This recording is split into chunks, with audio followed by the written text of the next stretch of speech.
ঘরোয়া এই সাধারণ আর সাদামাটা রান্নাগুলো আমার এত ভালো লাগে। প্রতিদিনের খাবারের তালিকায় এরকম রান্না থাকলে আমার মন একদম ভালো হয়ে যায়। অন্যদিকে পুঁই শাক তো আমার খুবই পছন্দ। পুঁই শাক ভাজি হোক কিংবা ঝোল তরকারি যে কোনোভাবে রান্না করলেই কিন্তু অনেক ভালো লাগে। তবে চিংড়ি মাছ দিয়ে পুঁই শাকটা সবচাইতে বেস্ট লাগে। তো চিংড়ি মাছ দিয়ে রান্না করলে শুধু আমাকে একাই খেতে হবে, সেই জন্য বুদ্ধি করে বড় মাছ দিয়ে রান্না করলাম।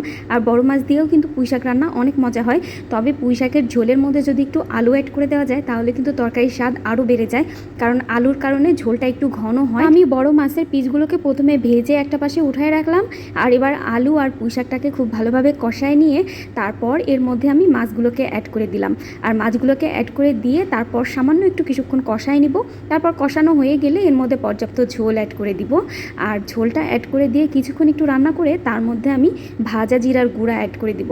ভাজা জিরার গুঁড়া অ্যাড করলে কিন্তু খুব সুন্দর একটা ঘ্রাণ আসে আর খেতে অনেক মজা হয়। এই ছিল আমার আলু আর পুঁই শাক দিয়ে বড় মাছের ঝোল তরকারি রান্না।